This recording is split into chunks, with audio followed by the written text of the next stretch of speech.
Welcome to the Voices of Healthcare Equity. I'm Kim Trenquada, the founder and CEO of the Healthcare Alliance for an Equitable World and your host on this journey. Our organization, driven by clinicians, is on a mission to address global healthcare inequity using telehealth solutions.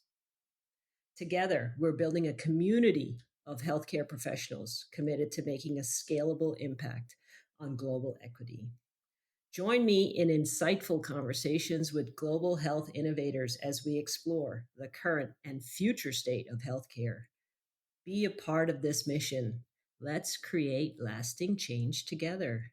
Today, it is my absolute pleasure to introduce Dr. Neka Unachukwu. Dr. Unachukwu. Dr. Una is a pediatrician, the CEO and founder of the EntreMD Business School, author of the EntreMD Method and the Visibility Formula, and podcast host of the EntreMD podcast. Dr. Una is advancing health equity by empowering physicians to practice medicine on their own terms in a way that honors and is authentic to their values and makes patients feel valued and centered in their care. Welcome to the podcast, Dr. Una. Thank you so much for having me here. I'm excited to be here. I'm excited about the conversation we're going to have. We are very excited to have you as well.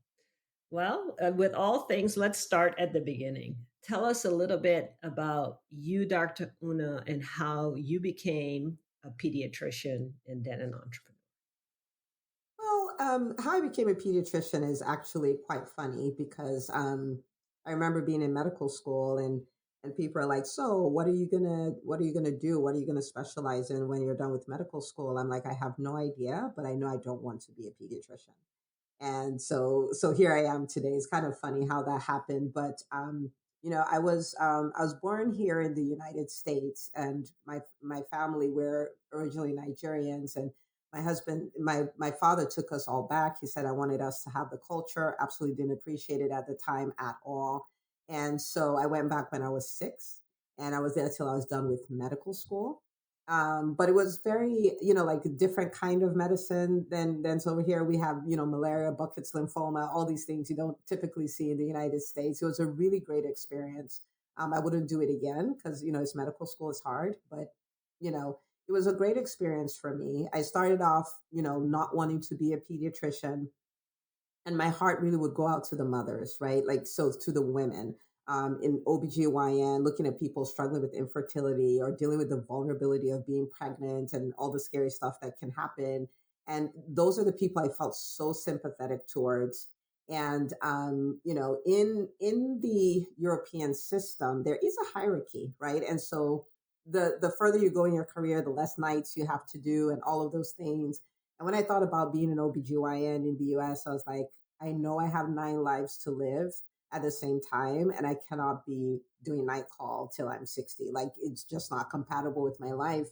And I was like, well, where else can I find the mommies though? And it was with pediatrics, right? They will come with the babies. And so I ended up picking pediatrics, and it was fun because everyone who had me as their kid's doctor got a doctor for themselves too, because I always look out for the mom because that was my first love.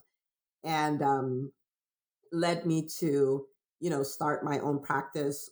Completely different story, but really around, I didn't know any better, right? Ignorance is bliss, they say. That's kind of how I got into entrepreneurship. So a lot of people are like, yeah, start your own practice. I was like, well, I don't think I could start a practice.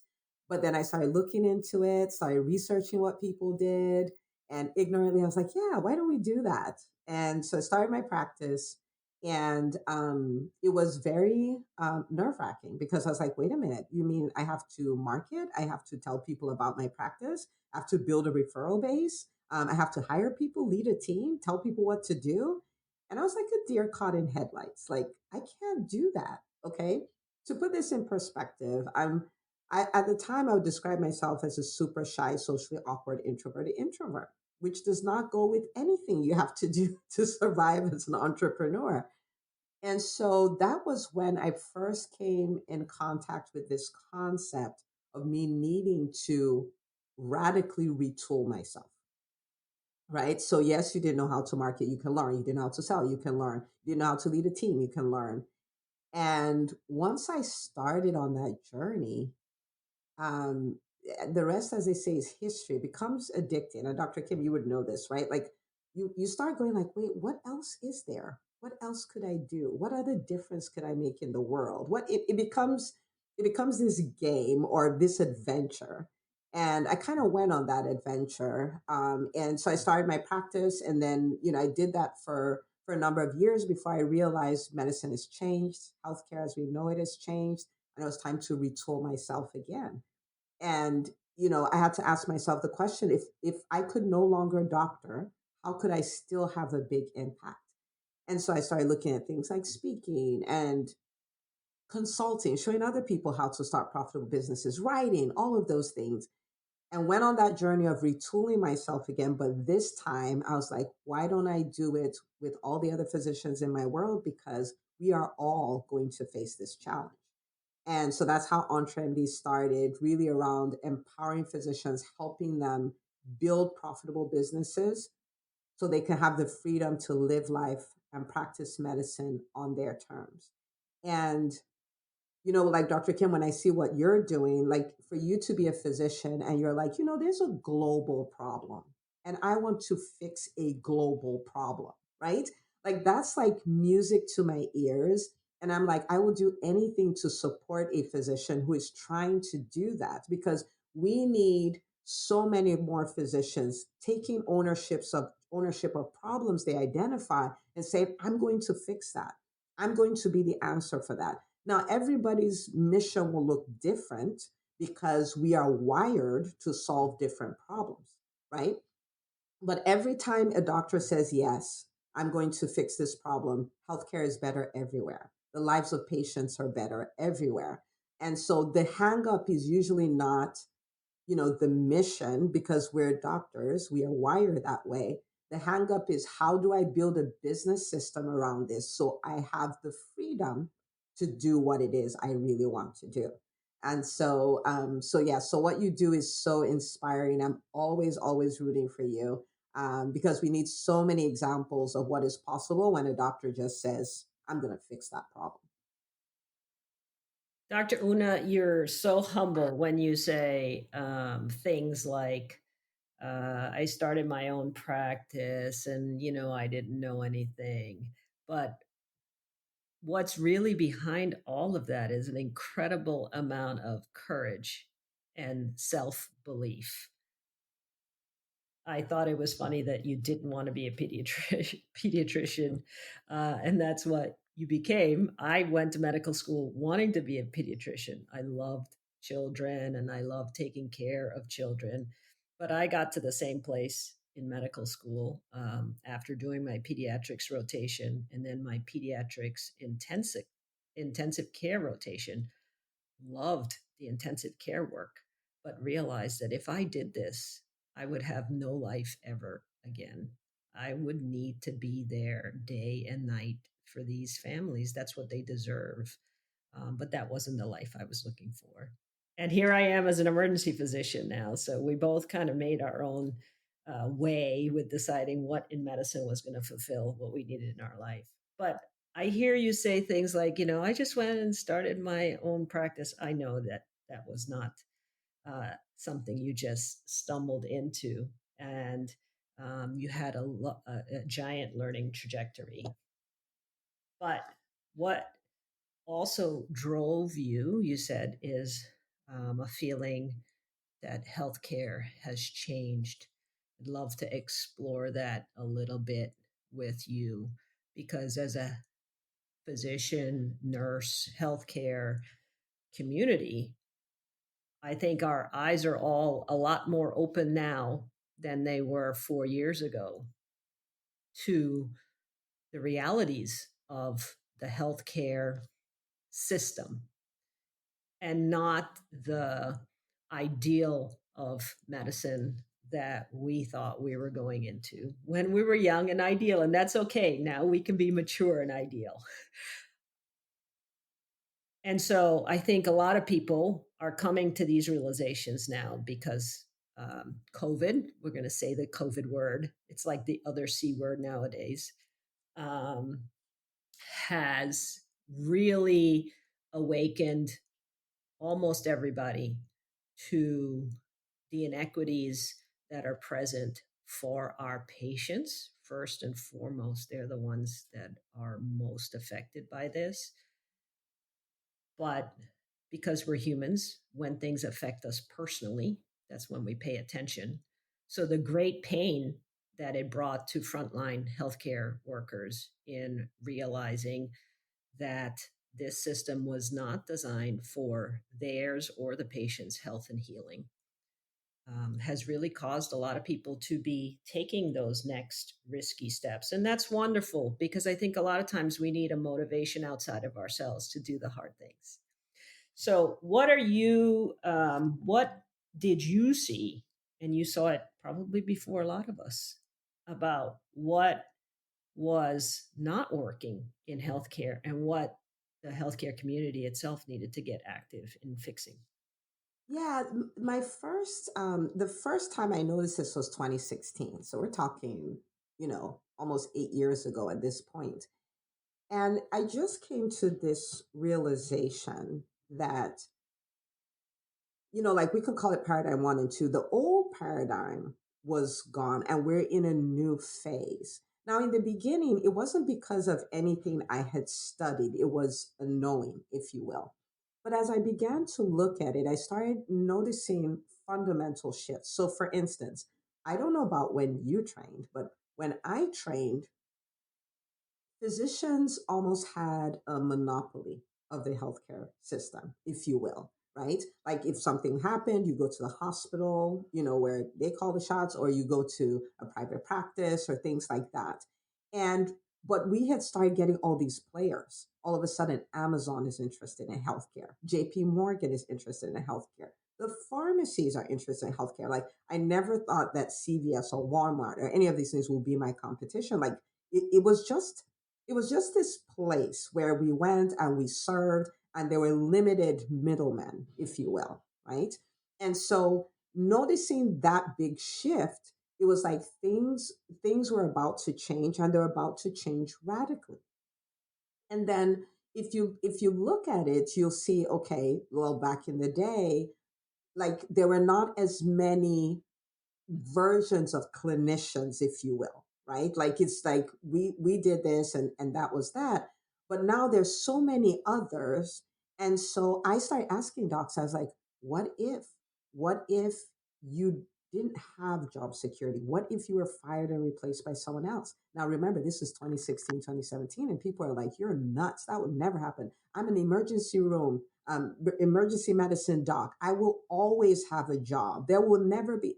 And now you can see like, wait, what? Like, no. But 2016, that was a weird thought. And I was like, a time is coming where you're going to need to compete for said job, or you're going to need to create your own space because things are changing, right? And then there's this big vacuum because what I noticed is we had bought into this philosophy that we're one trick ponies. Okay, so for instance, I'm a pediatrician. I can only be a pediatrician, and so I would see doctors get offered positions as chief medical officers, and they're like, "Oh, I can't do that. I don't have a master's in X, Y, Z." I'm like, "Dude, take the job and let them pay for the masters if that's your problem." You know what I mean? Like, and you hear physicians say, I'm not the expert. I'm like, you've been training for 12 years. Like if you're not the expert, who is? And so we were shying away from any kind of leadership, any kind of advocacy. And of course they would say things like, oh, doctors suck at business, bad deals are doctor deals, and all of those things. And so in our private practices, there were many of them, like hundreds of thousands of them. But what we do is we show up as people who own our jobs, and we don't try to make them profitable. And sometimes people are like, well, we don't talk about profits in healthcare. But if we don't, like, the only way to do what you want to do is to build something profitable. Like in my practice, if I say I don't care about profits and there are no profits, I have to fire my team. I have to shut down the practice. And it's happened to so many. So think about the void that this creates when we can't keep our own space. So when you look at the data, like in 2021, 11,000 private practices went out of business or sold to private equity. Just think about the sheer volume, right? If you think about each of those practices only having 5,000 patients, think about the ripple effect of that, right? Like now all these, what happens to them, right? And so it was just like a perfect storm. And there are so many other things that go into play. But from my perspective, I'm like, when you think about the doctor patient relationship, it kind of puts us in a position where we are assumed leaders. And it's time for us to lead again. It's time for us to look at the problems in healthcare and say, okay, I'm going to fix this. Because you think about it, Dr. Kim, if I fix one problem, you fix one problem, if only 10% of the physicians, like there are a million physicians with active licenses, if only 10% say, I'm going to take a problem in healthcare and I'm going to fix it, that's 100,000 solutions. We will not have the healthcare system we have now because, I mean, there's so much. Like, imagine 100,000 physicians deployed and fixing one specific problem. We won't be here. And so for me, I'm like, we've looked at it and we're like, it's bad. We've complained about it. We've been hurt by it, right? Like there's so much suffering there. But I think it's time for us to rise. It may be hard, but it will not be as hard as medical school. And we've done that. So we have evidence that we're able to do hard things. We have evidence that we're able to do quote unquote impossible things. We have evidence that when the odds are stacked against us, we can still win. When I look at acceptance rates into medical schools, many of them are like 3%, 1%. The overall rate is 7%. So we picked fields where our chances of getting into medical school is only 7%. And we said, yeah, I'll do that. Right. And so if we could do that, if we then decide, I'm going to do my part to be the answer, to be the Calvary in the healthcare system, then guess what happens? We will be the answer because we've won before, we can win again. Right.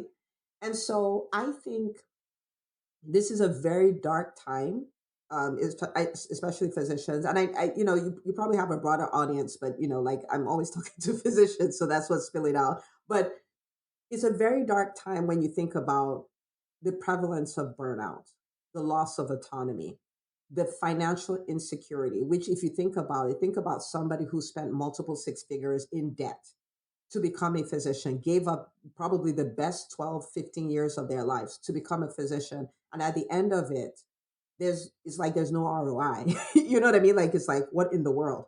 So we have that. We have, like even if you look at the suicide rate amongst physicians, you have all these things going on. So we can argue that it's a very dark time for physicians. But at the same time, it is darkest before dawn.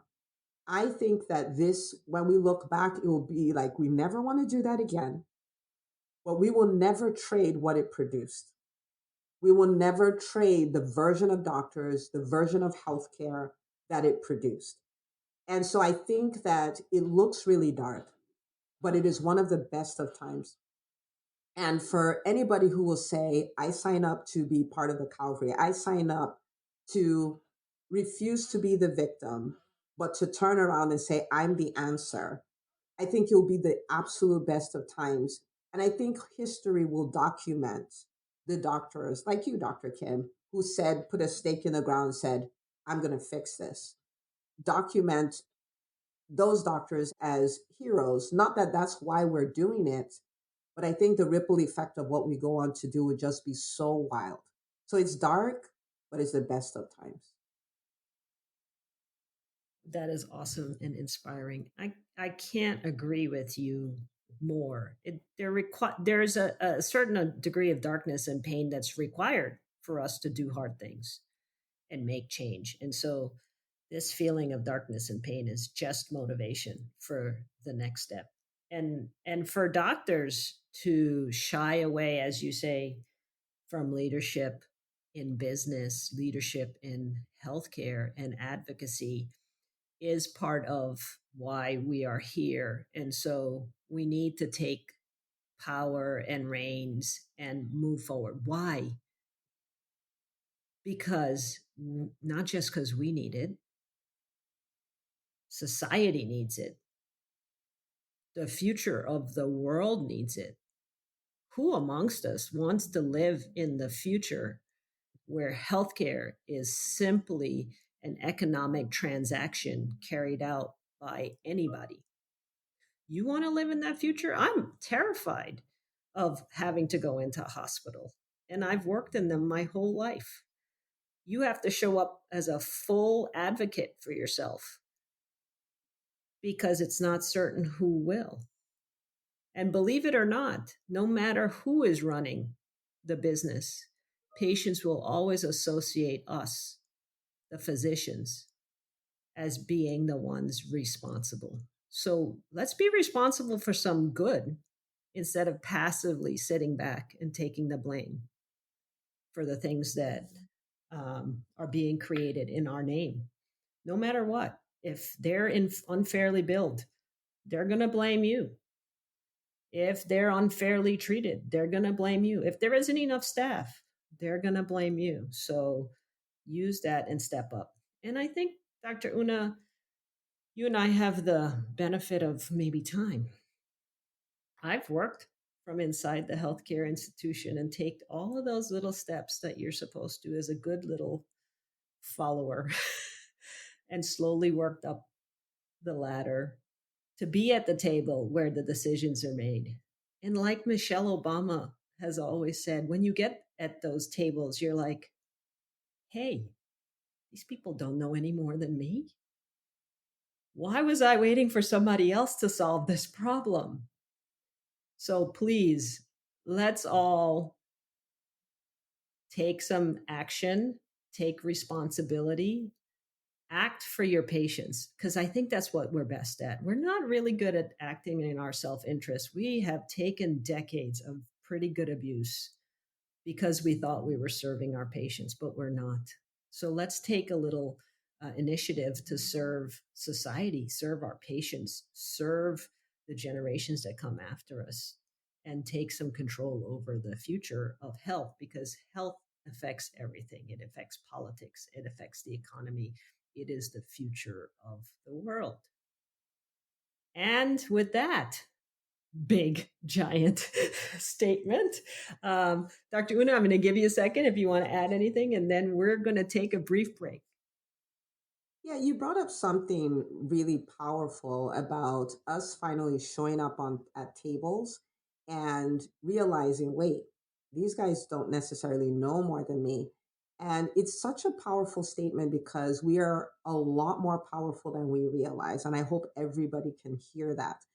I hope you can hear that you're the man for the job, you're the woman for the job, you're the Calvary, you're the person that healthcare is waiting on. You might say, but I'm not perfect. I don't have it all figured out. Dr. Kim doesn't have it all figured out, but she's decided I'm going to solve this global problem. I didn't have it all figured out, but I was like, I am going to empower physicians and help them figure out how to build profitable businesses. I don't have an MBA.